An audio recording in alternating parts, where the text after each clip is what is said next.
Okay, so turns out that my recording did not upload to Canvas, so I'm redoing this.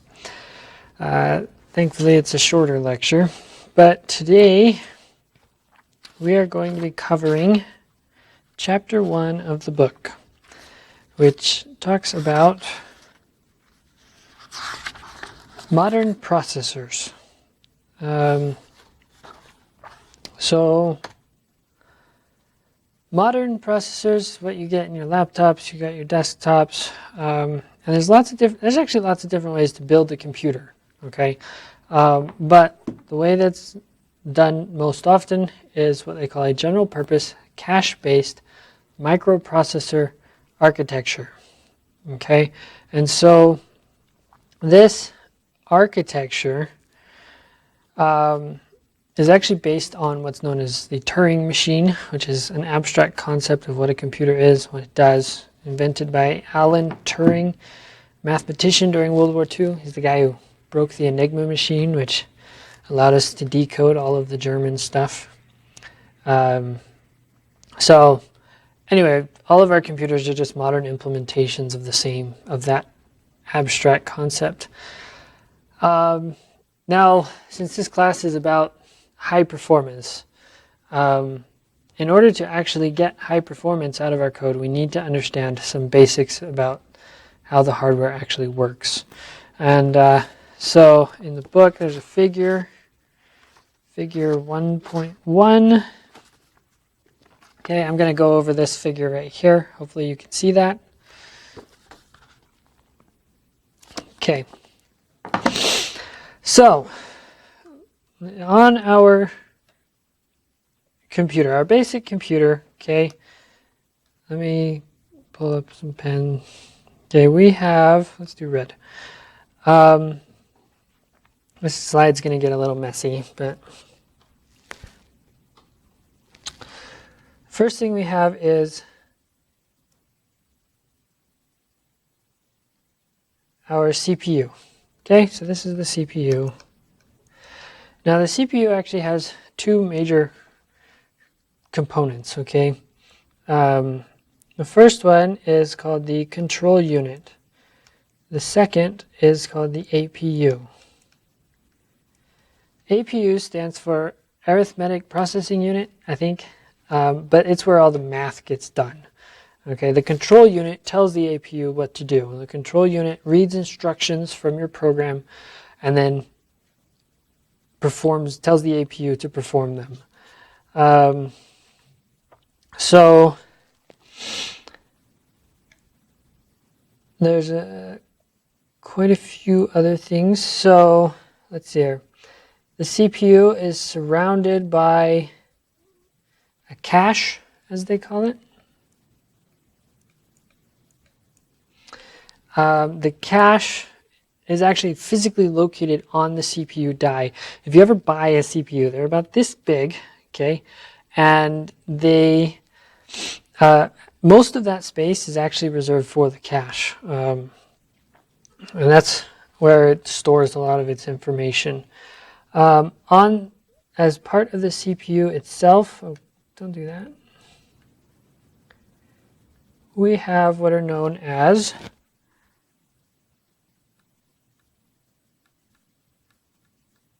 the registers, okay? Then over on the side here we have your RAM, or your main memory, okay? Oft quoted statistic when you're buying computers, generally the more the better. So then the last and not most important, it's all important. The last but important piece is all of this sits on a motherboard, which connects all the components together. Okay, now the motherboard has what they call a clock cycle, and so it sits there and it ticks along at a certain speed.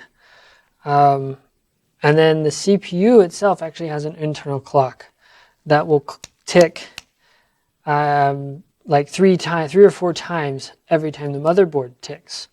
And so if you had a 3 gigahertz CPU, you would have to install it on a 1 gigahertz motherboard. And the CPU would tick 3 times every time the motherboard ticked once. Okay, and I'm not going to try and do that. That's hard. And so that's where we get the notion of gigahertz, is how many times that CPU ticks. Okay, so when you run a program, okay, that program comes with instructions, and the instructions tell the CPU to manipulate data. The data is typically stored in RAM, okay? Here, let's go with, I don't know what color, purple. Haven't done purple yet. So we have some data. Say we have the number 2 and the number 3. Okay, they're stored in the RAM. Now, generally what happens, say your program says, I want to add 2 and 3 together and then store them over here in this variable. Okay? So what it does is it's going to take your 2 and your 3. It's going to load them into the cache. Okay, from there, it's going to load them into the registers of the CPU. And there's generally not very many of these. And then it's going to instruct the APU to add 2 and 3 together. So the APU actually does the addition. It stores the result in a register. From there, the result, the number 5, gets stored in the cache. From there, it gets shifted back out into the appropriate variable in RAM.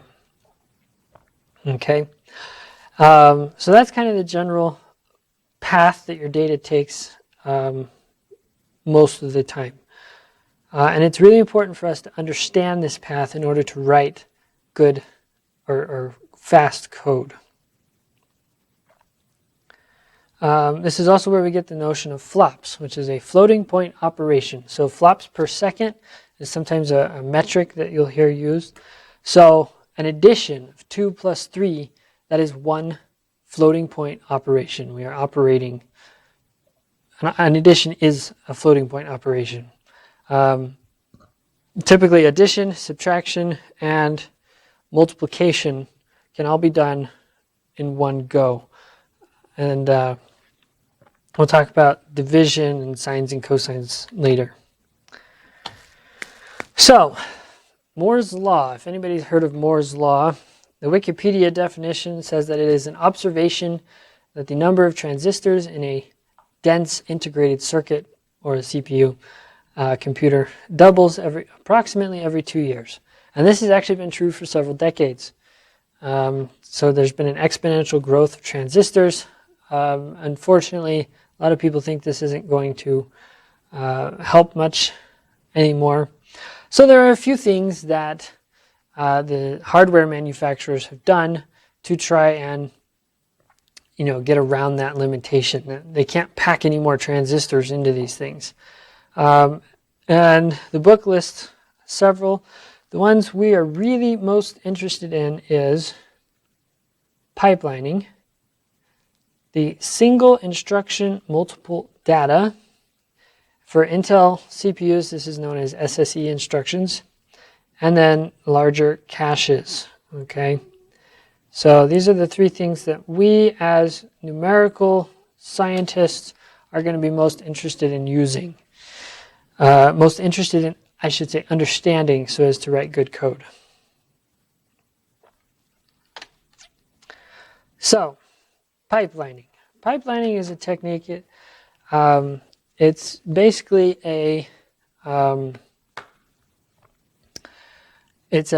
you build an assembly line. So, for instance, multiplying 2 times 3.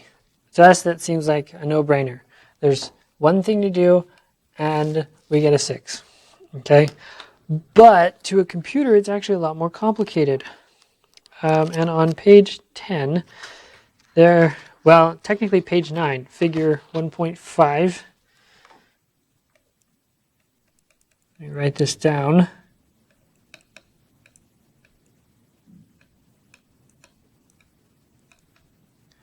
There's an example of a pipeline, multiplication pipeline. So I'm just going to draw this figure. I'll show you a picture, show you the picture. Okay, hopefully you can see that.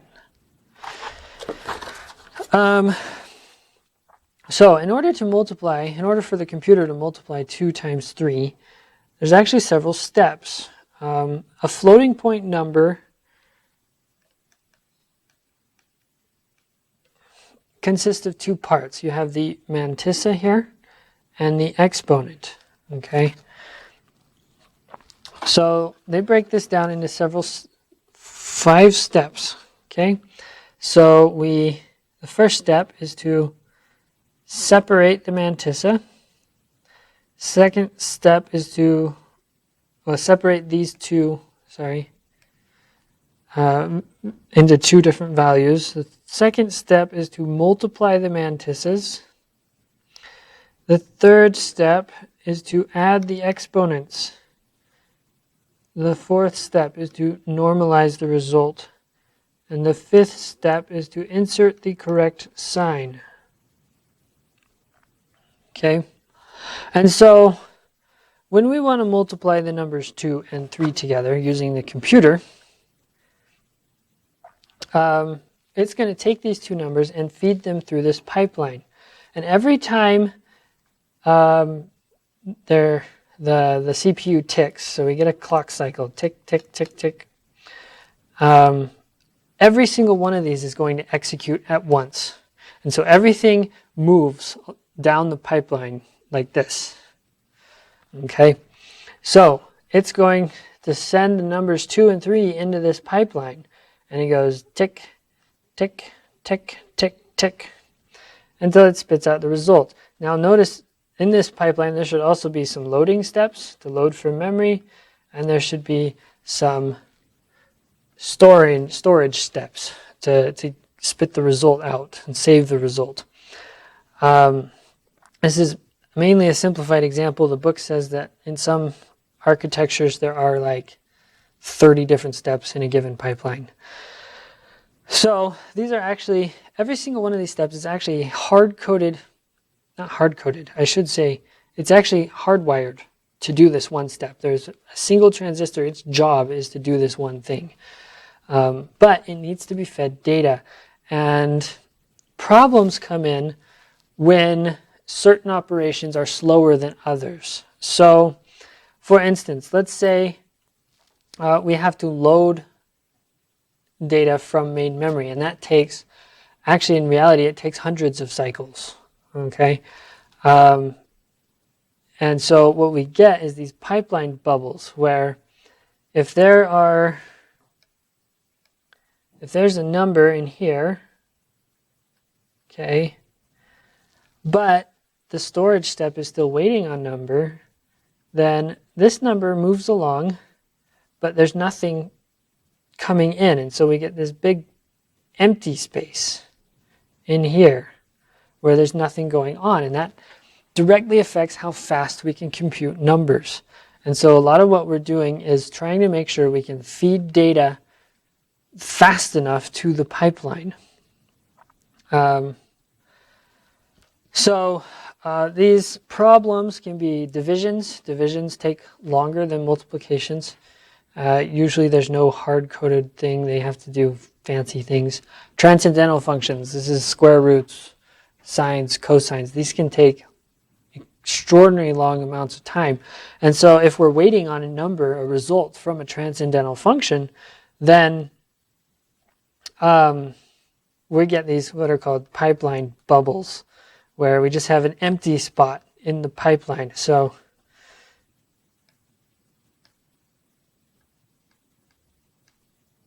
let me just draw this. We could have numbers in here and here, but because we were waiting on this result to show up from a divide or something, we get a pipeline bubble in here.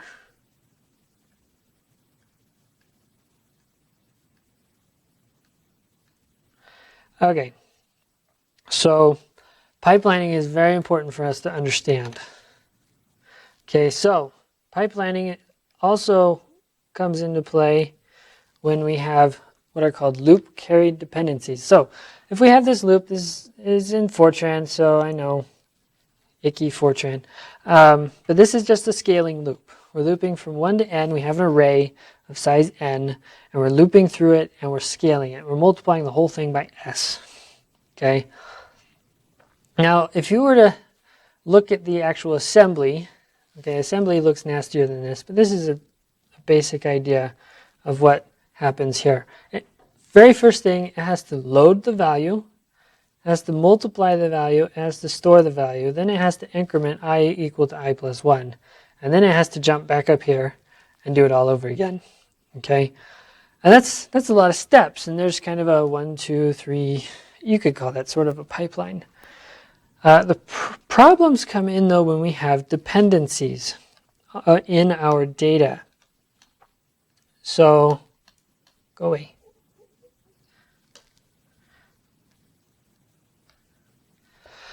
Okay, so a real dependency. These really are problems in that we have AI is equal to S times AI minus 1. Okay, so let me draw a pipeline here.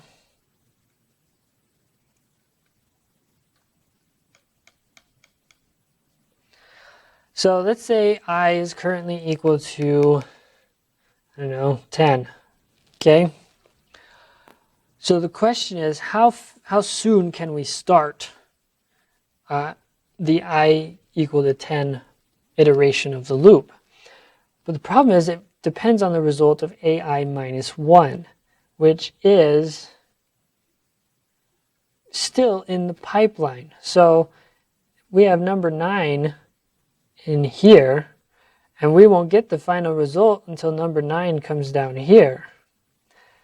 And so which means we can't start number 10 until we know what 9 is. And so we get a huge, huge bubble. That is the width of the entire pipeline. We can only use the pipeline one at a time. And so if we're going to write good code, we need to find ways to avoid these loop carried dependencies. There are pseudo dependencies when we use I plus 1. Now this is called a pseudo dependency because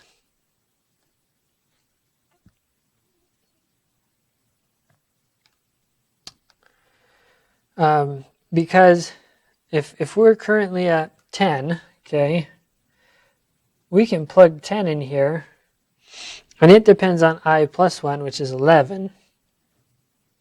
Okay. And so, but 11 hasn't been used yet. In fact, we've kind of made it a little better by now we've loaded 11, and 11 is ready when it's 11's turn to go through the pipeline. Okay. And then we have the generic version. Okay, down here. And you'll see instead of doing I plus 1, I minus 1, we're now doing I plus or minus some offset here.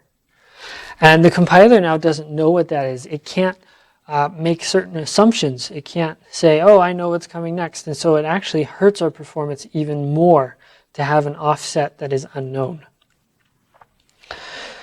at compile time, because the compiler doesn't know what to do with it. So that's another, the general version. Okay, so this brings us to what's called cache locality. And this is extremely important for us to understand. So if we have our CPU, I draw a little CPU here, and he has a cache of memory, okay? Now I forgot to mention this. We've got a few different kinds of memory. We've got the registers. We've got the cache. Oops, can't spell. And we've got, we'll call this RAM. We've got the hard drive. And then we've got the internet. Okay, registers, I should say, these are ordered from fastest to slowest.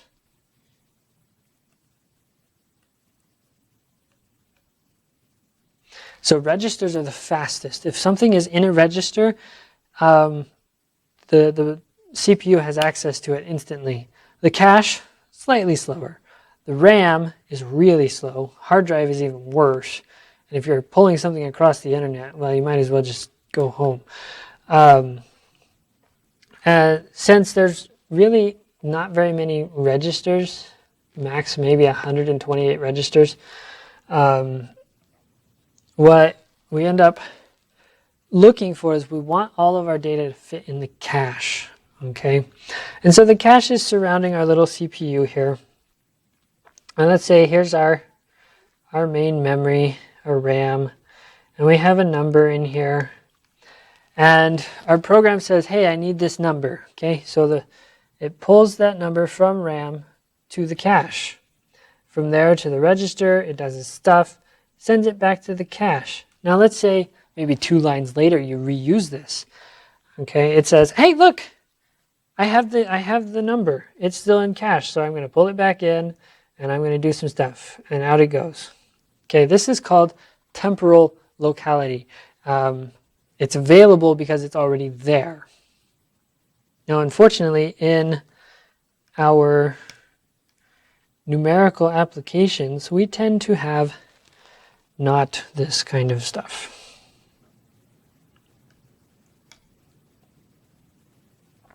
We tend to have streaming data. We have a big array stored in our memory, and we're going to do one operation on the entire array from front to back. So we pull this in, we pull in the first value, we do something, we spit it back out. And then we pull in the second value, okay, we do some stuff, and we spit it back out. This is what they call streaming. We're streaming the data. And the problem is we're not reusing anything. So everything is coming from main memory, which is really slow. And so in order to combat this, we use, or the hardware people set up what they call cache lines.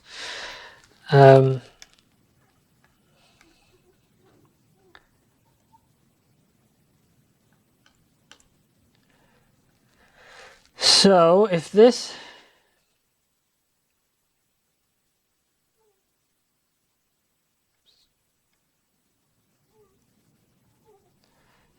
is our main memory, it's probably too big, but it's okay.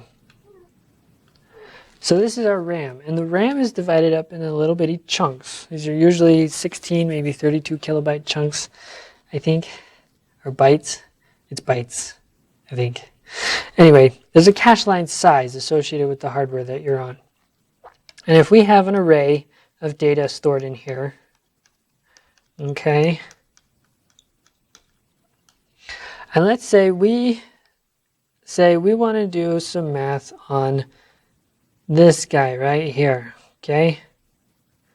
What it's going to do is, instead of pulling this one piece of data, it's actually going to pull this entire cache line into the cache.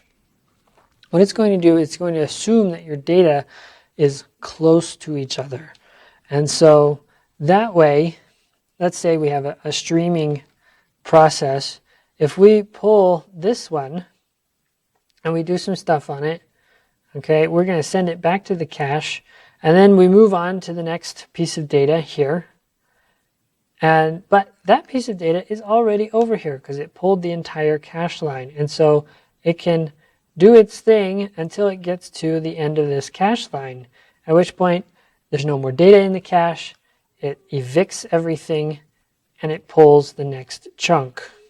Okay, so anytime the data we want is not in the cache, that is called a cache miss, and it slows our programs down because we get pipeline bubbles because we have to wait for it to come all the way from main memory. Okay, when it is in the cache, we get a cache hit. So another term we'll use is a memory-bound code versus a cache-bound code. A memory-bound code is one where we have to continually pull data from main memory. It's a really slow process.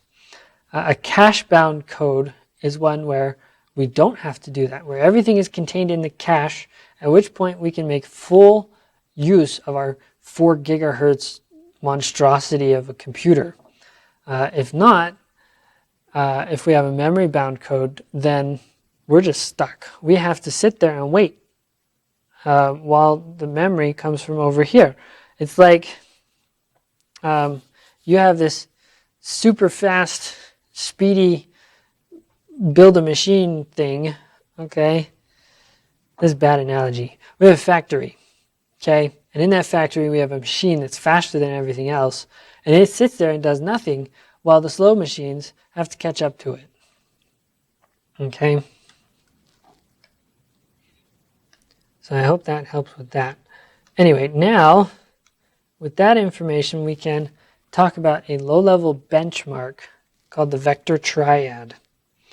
So that's on the next slide here. So here's the Fortran example that's given in the book.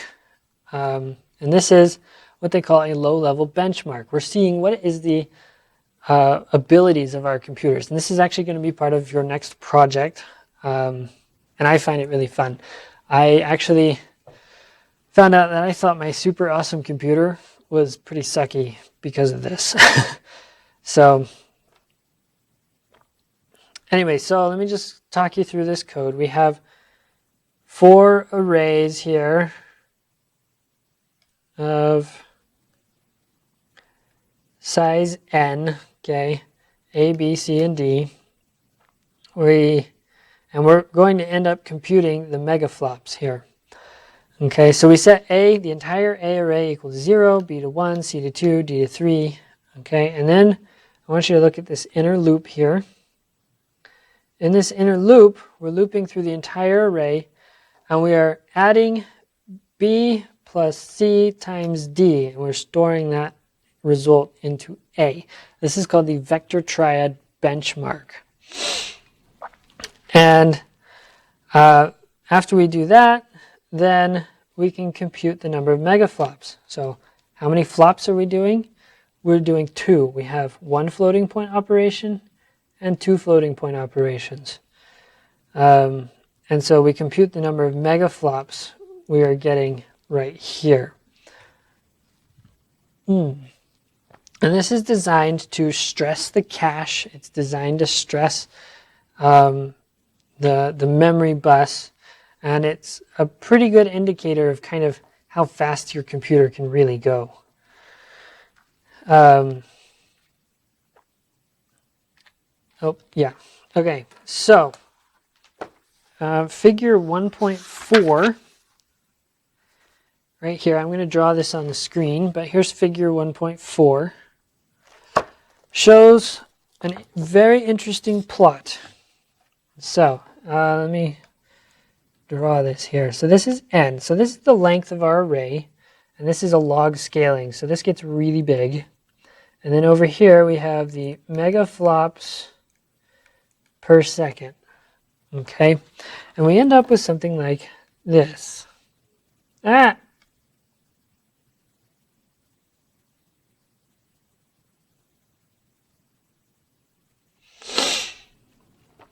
Okay, so what's interesting about this is that at small numbers, you actually don't get peak performance. There is we'll call it a Goldilocks region where we get the peak performance. This is basically how the max you could ever push your computer to is right here. And then we get these weird drop-offs here, here, and here. And then we have also this building up region here. So first thing I want to talk about is the building up region. I want to ask you a question. Why do you think that is? And I'll give you a hint, it has to do with the pipelining. So just think about that for a second. And I'm going to stare at you because you look like a little white camera to me. So basically what it is when n is really small, if we only have one thing to do, or only one number to process, then we are not fully utilizing the pipelines. So because our one number sits here and chugs through a pipeline. Okay, and you'll notice we have an outer loop here that basically just repeats everything again. So it goes through this pipeline and it stops. And then we send another number through and it goes through the pipeline and it stops. And we send another number through and it goes through the pipeline and it stops. And so we get this building up region until we finally have saturated the pipeline. We now have every single component of our assembly line working all at the same time. And not only that, but everything up until this point fits inside of the L1 cache. And this is something I forgot to talk about. That a cache typically has 2 or 3 levels. And there's an L1 cache, which is physically closer to the processing units on the die, the CPU die. And then there's an L2, which is a little farther away, and an L3, which is even more farther away. And so what we see here, everything up until this point fits inside the L1 cache. After that, we've now moved into the L2 cache, and then the L3 cache, and then from this point on, everything, it doesn't fit into the cache at all, and so we've become memory bound. We have to keep pulling data from the main memory. And you can see the megaflops per second drops dramatically with each step. And so this is actually going to be your project, your next project. I'll get that up today or tomorrow, where you actually have to benchmark your computer and someone else's computer, or say KingSpeak. And so I think that'll be, I found that a fun little project to do. Just kind of see how good is my computer. Okay, so now I'm going to talk about the multi-core world. Now this is actually fairly new development in computers within the last 10 years or so. And the problem is heating and power. So if you have a 4 gigahertz beast, it's going to spit out a ton of heat and it's going to use a ton of power. And so they've basically reached what we call the heat barrier. We cannot pump the heat away fast enough to keep increasing the speed of our CPUs. And so the answer to this is make multiple lower cores in a single processor. And so if you put two gigahertz processors, technically you still have 4 gigahertz because there's 2 of them. So you have the same computational power. And the book has some pictures on how this works. So figure 115, I'm going to draw these, but here maybe you can see this. Okay. And I paused the screen. I don't know what you can see, so this is kind of, yeah. And so there's lots of ways to put this together. But let's say you have a processor, okay? Have a processor and it has 2 cores. And each core has its own cache. Like so. So that would be a multi-core processor. Another example they give here in the book is a 4-core. So this actually has 2 sockets with 4 cores. with 2 cores per socket. Now each processor has its own L1 cache, has a shared L2 cache, and so that's figure 116. And they have a couple more, I'm not going to draw those, but you kind of get the idea. And that now we have 4 of these things, maybe we can use them. The problem is most programs aren't built to work in parallel. They're not coded that way. And so a lot of times these cores go underutilized. Now the operating system can help with that because it can shift different programs to run on different cores. But I think operating systems are still kind of working on that a little bit. So as you see, cores can have separate or shared caches. But now we run into a different problem, and that is the memory bus. The memory bus is actually a piece of hardware that's located on the motherboard, I think.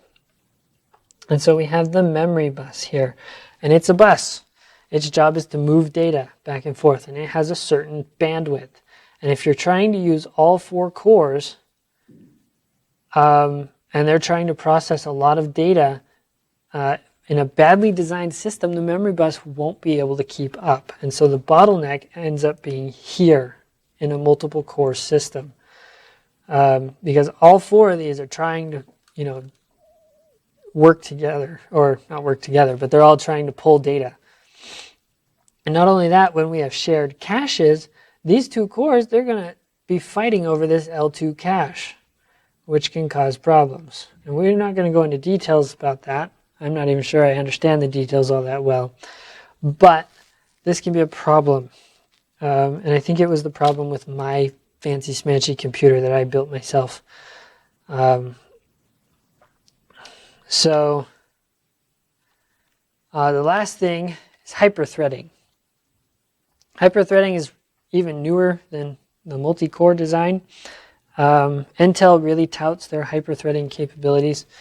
And basically what they do is, if we have a CPU, it actually has 1 APU and 2 control units. And they claim it helps a bunch and whatnot, but what you end up getting is these 2 control units end up fighting over the APU. They end up fighting over the cache. They end up fighting over the memory bus. Okay? And for our purposes, where we are using tons and tons of data, you don't want to use hyperthreading. Okay? Stick to 1 program per physical core. So like my lab computer is an i7. It has 4 physical cores, but it's hyperthreaded, so it says it has 8. Okay, and generally you can get away with using 6 in simple applications. So anyway, I'm sorry that's my lecture, and I'm sorry that it didn't work the first time. I hope I didn't miss anything. If you have any questions, please email me, let me know, and I will get working on a project description for the benchmarking project because I think that's really fun. So anyway, we'll see everyone tomorrow. How do I make this stop?